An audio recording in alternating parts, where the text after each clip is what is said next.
In this video, GP attempts to take us on a tour on what a radio station looks like and what the activities are down there. Okay, so we are now in the live studio, and of course we have Bryan, the professional, here to tell us everything we need to know right here in the live studio. So, Mr. Bryan, you're going to tell us about everything here, what it's called and their users. Okay, so first of all, we play our music and handle everything audio that goes on air through this software, which is our brother's audio, video, radio. Okay. B for audio, B for Okay. video, and A radio. Okay. So it's a pretty fun, user-friendly software that is basically very easy to understand. You just take from either the quick play or the library to the air log, whatever is on the air log, whatever Okay. it is that event takes place. Okay. So it's pretty easy system. Okay. Then on our computer also we stream this where we stream online. So we have our software for streaming online Okay. and just handling basically the cameras in the studio with the microphone. So, Okay. So, what is this called? okay, so this is the console. Okay. The console is responsible for controlling each unique sound that we can produce from the studio. So we Okay. have 4 microphones. Okay. Mic 1, 2, 3, and 4. Okay. The next fader is the PC, which is the computer. Okay. So whatever comes from this app, from Avon or the software, Yeah. comes out from this fader. Then the next is the phone B. That is our studio phone. Okay. This is what you're using to receiving the calls. Exactly, which is connected through Bluetooth. Okay. So this little device here, which is the blue keypad. Okay. So this sends signal to this guy. This Okay. guy is the engine that powers those consoles. Wow. Yeah. Wow. So that's for the phone B. So the B is just Bluetooth basically. Then this is phone line, Okay. which is basically this cord here.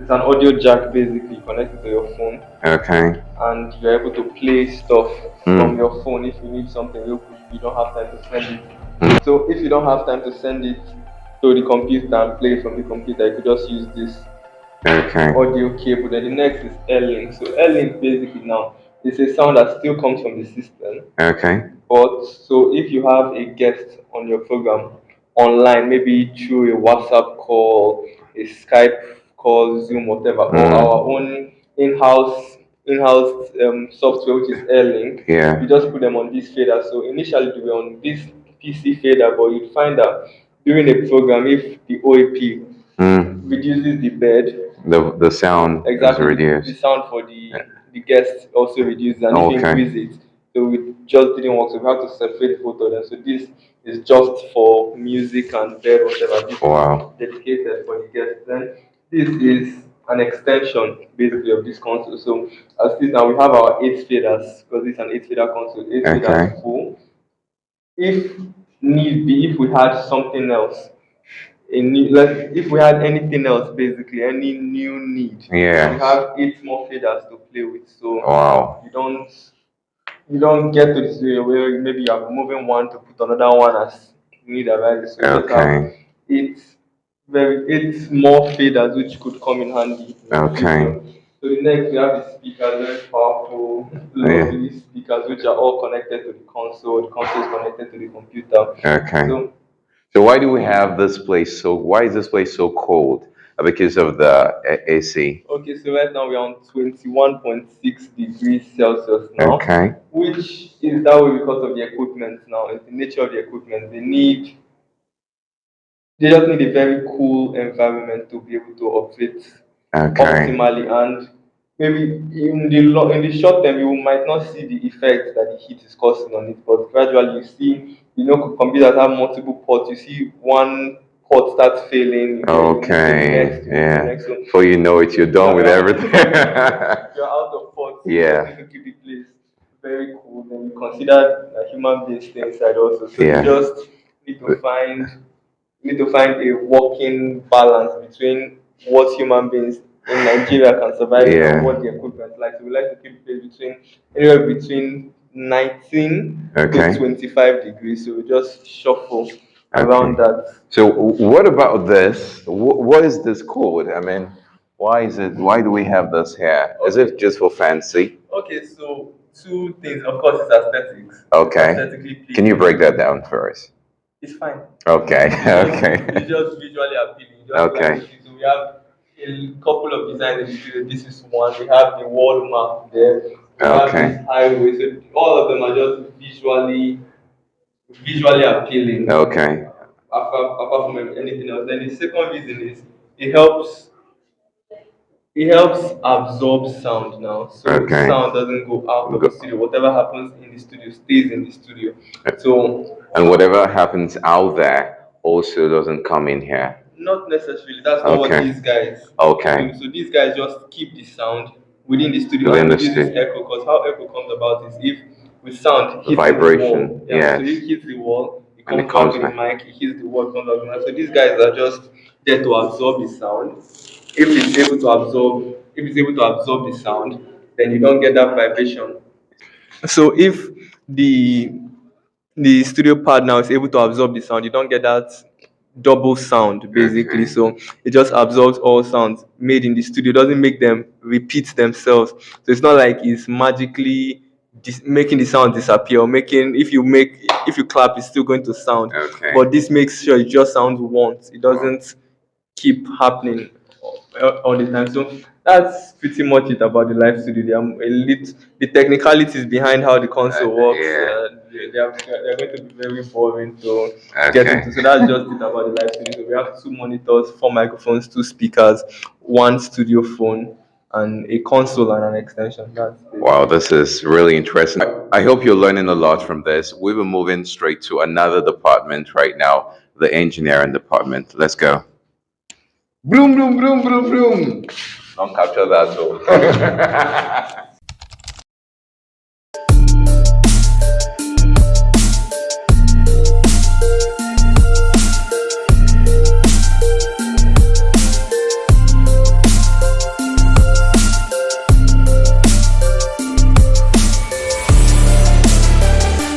Okay, so we are now here at this is the engineering This is department. the transmitter room, basically. Transmitter room. Transmitter room stroke power room. Okay. So let's start from this side now. So these are our inverters. This is what we use for power. I won't call it backup power. This is almost our main power source because of the cost of diesel in the country and the national distribution system, Betsy or whatever.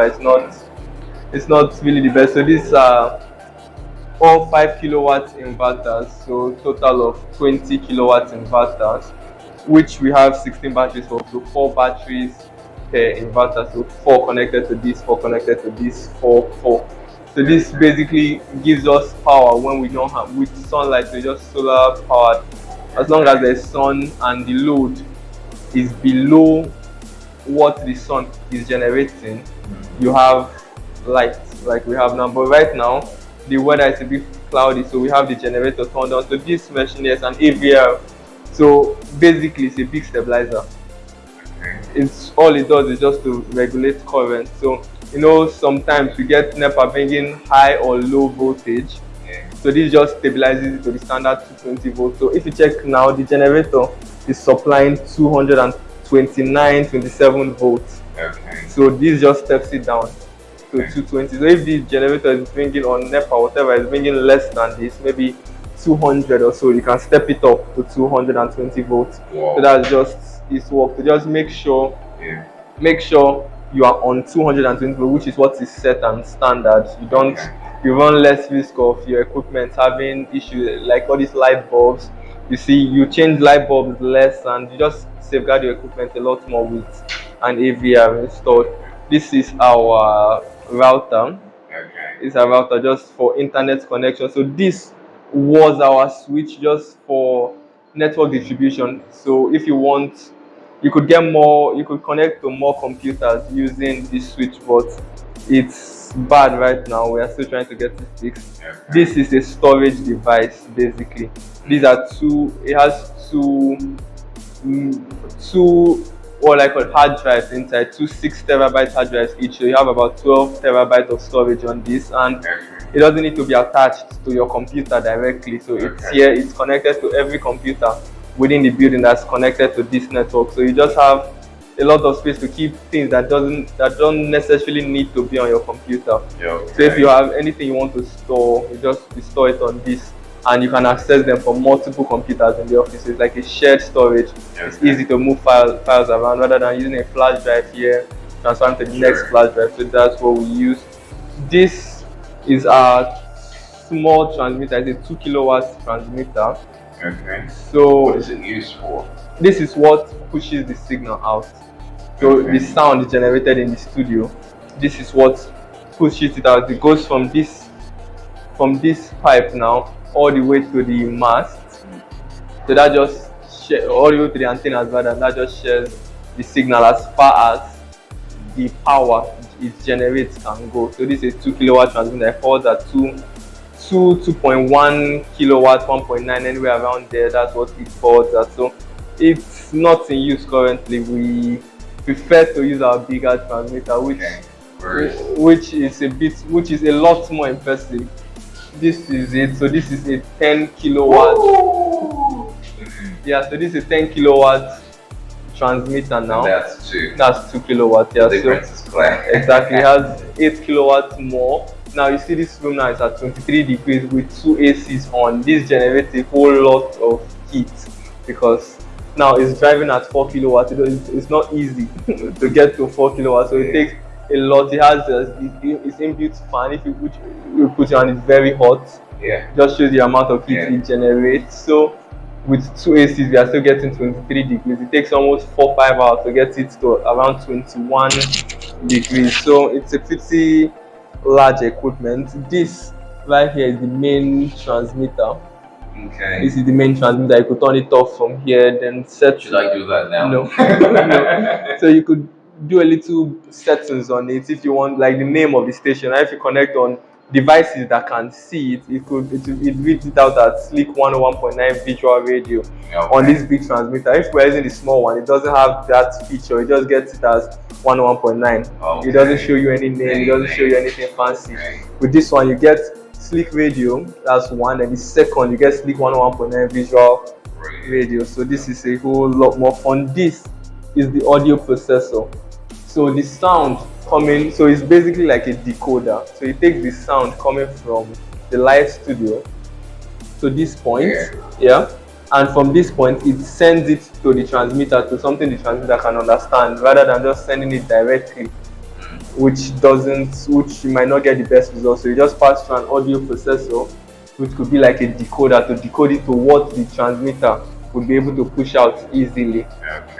So that's it. So changing between the big and the small transmitter, it's a little. This is so the small transmitter comes all the way from there to this point. Okay. This is the big transmitter. Okay. Comes to this point, so we just have this little changeover switch. Okay. So if you want to use the small transmitter, you just need to move this port to this port, and you are good to go.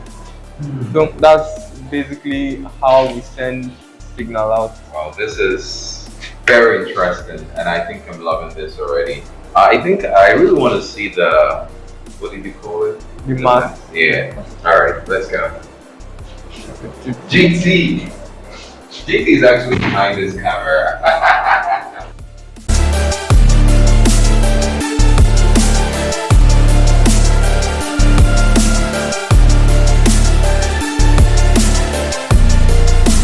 So guys, I hope you're loving this. I hope you're loving every information. I've always wanted to do this because a lot of people we want to know about the radio station. How does it operate? How does it run? So in this video, we're showing you everything, like basically what you need to know about the radio station. And maybe in subsequent videos, I'll tell you how a live program is being done, and probably stay with me from the start to the finish. Okay, so we have our technician here with us. He's going to do the explanation. I think I might probably want to climb this though. Okay. Okay, so how it works now. So from the transmitter room, which is basically at this point, these are the 2 ACs in the transmitter room. Okay. Yeah, that one is from the live studio. So we just get these wires now coming from the top. That's the one I showed you earlier. Okay. It comes from the top and just runs all the way True. yeah, all the way through this channel, then up to the mast. Now on the mast, if you could notice, if we come this way, you probably see it has 8 antennas. Yeah, so you have 8 antennas. 2, 3, 4, 5, 6, 7, 8. Yeah. Yeah, so they are placed in that way to get different places, because how the radio waves travel, they don't travel in a straight line, so you have them at different heights to reach different places and get the overlapping coverage in different areas. So Wow. that's how it is. So depending on where you are reaching and where you are not reaching, you could tweak the position based on topography. So the we measure the reach now, or the topography of a place, we measure above sea level. So if you wanted to get to Warri and you're not getting to Warri, you could maybe increase the height of the The antenna. antennas or reduce it, because increasing it doesn't necessarily mean you are taking it higher, because Warri might be lower than Lower. you or higher than you. So just Okay. depending on your calculations, you Okay. position your antennas. Okay. So that's basically everything about the mast. It has aviation lights, it has a thunder arrest on it, and that's pretty much everything about it. So the last thing that is pretty much about it is the fact that I'm going to climb this now. You're free. You're free.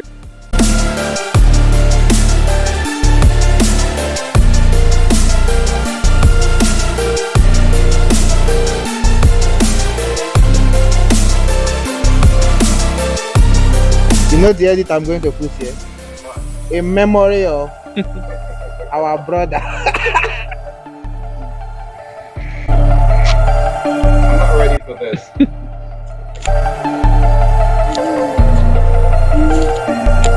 Okay, I think we've done a lot of explanation about this, on the radio station, and thanks to the technician here. This guy is very intelligent. He's someone so when I thought of doing this video, I was like, do I work here? But I'm not in the position to explain any of this. That's just the truth. I needed someone who can go elucidate, explicate about everything. GT, why are you looking at me like that? So that's why we're doing this. Yes, if you have not subscribed to this YouTube channel, tell them to subscribe. Subscribe to the YouTube Tell channel. them again. Subscribe to the YouTube channel. All right, thanks for watching. See you next time in our subsequent video.